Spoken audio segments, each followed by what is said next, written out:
Here we will be continuing our look into the Rails 3.1 beta release, specifically this great new feature, HTTP streaming. Now this was covered pretty well in the Rails weblog, which I recommend you check out. I'll post a link in the show notes. But what does it really look like in action, and how can we set it up in the beta release? Let me show you. Now for this I'll be using the project which was generated in the previous episode, and I just have some basic controller scaffolding here. And what I want to do is enable some streaming for this project's controller. Now you could do this a couple of ways, because streaming isn't enabled by default, so you have to enable it manually in the controller. Now one way you can do this is using a render call and just pass the stream option and say true. That'll enable streaming. Another way is you can just call the stream class method in the controller, and that'll enable streaming for all the actions. Pretty convenient. Now to try this out, you also need to run Rails on a web server which also supports streaming.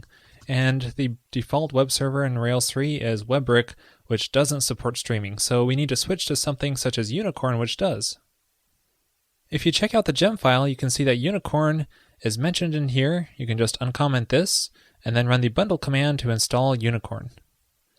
Now even with Unicorn, you'll still need to do some configuration in order to see the full effects of streaming. Rails has some internal documentation on streaming, a lot of good information here, and near the end it talks about the web server support and how you can configure Unicorn to handle streaming. So you'll need to put this in a configuration file and then call config file and link to it in the command line. So to do this, I'll just echo that configuration line into a file. I'll put it under config and call it unicorn.development.rb. And then we can start up Unicorn by calling the unicorn Rails command and passing in that config file that we just generated here, the same path. Now you might need to prefix this with bundle execute if you have trouble running it, and make sure you ran the bundle command after you put it in your gem file as well. So we'll just run this, and it starts up Unicorn. And then we can try visiting it to make sure it's working, localhost port 3000, and there's our Rails app. But how do we actually see the effects of streaming? Well, we'll need to simulate some processing in the view layer. So here I am in the index template, which is the page we're rendering. And if I add a sleep call here, say sleep for 5 seconds, it'll be like we're processing this view for 5 seconds. And then we can run the curl command to see what's being returned by the server. So I'll just do curl on localhost port 3000 and include the headers. And you can see this is a response that's returned, and notice it returned the head information instantly, and then after 5 seconds it did the rest of the processing and returned the rest of the page. Now normally without streaming this would wait 5 seconds to return the entire page, including the head content here. So basically this allows the web browser to start processing the head information, such as gathering the CSS and JavaScript files and pulling those, while the rest of the page is processing the rest of the Rails request. And notice that the encoding type is chunked, and that we don't really have a content length here because it's unknown, because it's a streaming page. So in the case of the web browser, if we go to our Rails application, it still takes 5 seconds to display something, but in the background it's going to fetch the JavaScript and CSS files while the Rails app is doing the rest of the processing. So that's the main advantage in these usual scenarios of streaming. Now if you're doing streaming, you want to move as much of the processing as you can into the view layer so that it can start streaming as soon as possible. Now notice in this index action we're doing project.all, and what if this all query takes half a second to process? Well, that's half a second before it can start streaming the head content to the browser. So what we should do is call something like scoped, or something that's lazy loading on here, so that it actually does the processing in the view layer when it calls each on the projects. So that way the processing happens in the view layer. So if this takes half a second to run, it'll happen after the head content has been rendered out. Now there are also a few gotchas to be aware of if you're doing streaming. One is that the way the layout and template rendering happens is reversed. So normally in a Rails request, this index action template would be rendered first, and then the layout would be rendered. But in a streaming request, we need to render out the layout content as soon as possible, because the layout is what contains the head information normally. So it's not actually going to render out this index template until it reaches the yield call in the layout. So this means if you're trying to do something like setting instance variables in the template, you won't be able to access them in the layout because it hasn't been rendered yet. For example, let's say I'm setting a title here, and then I want to access this title inside the head of my layout.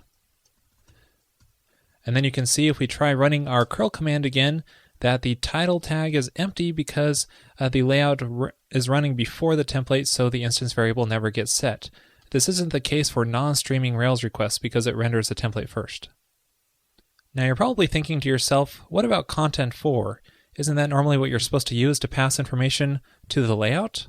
Well, let's give it a try. Content for title, pass the title value in, and then in the layout we want to yield to that title content. There we go.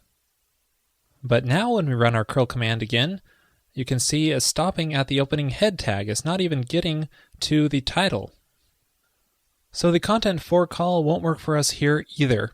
And that's because of how content for works.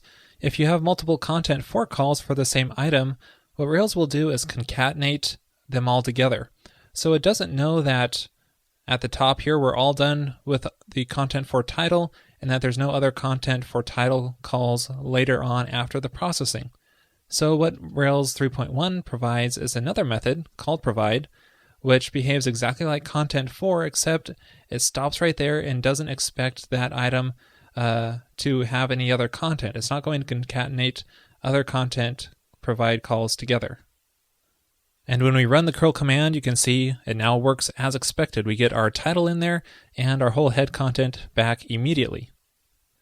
Now another gotcha to be aware of when dealing with streaming is when exceptions are raised. For example, let's simulate an exception here by calling a method which doesn't exist. And then if we run the curl command again, you can see we get some interesting output here. You can see when it raised the exception that it's actually just telling the browser, has a script down here saying go to the 500 page. And we can see that in action by reloading this page here, and you can see it redirects the browser directly to the 500 page here. So that means we don't get any fancy output when an exception is raised in development. You have to look inside the development log. Another thing to be aware of is that setting the session and cookie information inside the template or anytime after the template starts rendering won't work if you're doing streaming. So if we try setting the session here, that just won't work here because we've already sent the header information to the browser, so there's no way we can add header information to our response. So cookies, the same thing goes there, and flash messages work the same way as well since they use the session. So just be aware of that. Make sure to do any cookie and session setting inside the controller action before the template gets rendered. Also, this streaming feature uses Ruby fibers, so you'll want to make sure to use Ruby version 1.9 in order to get streaming working. And also, streaming doesn't work with some middleware. If middleware is modifying the response returned from the request, then it won't really work with streaming. So just be aware of those few gotchas when you're dealing with streaming.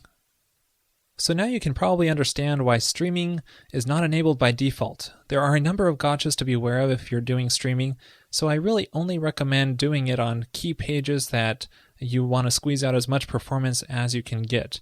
I wouldn't go enabling streaming everywhere. You'll just get into a mess that way. Still, even with all these gotchas, I'm really excited about this streaming feature because it'll make the overall end user experience, it'll make the site seem a lot faster, especially if it's JavaScript heavy, because the sooner you can start loading and compiling that JavaScript code, the better and faster the site will seem. Well, I hope you enjoyed this episode, and see you next week.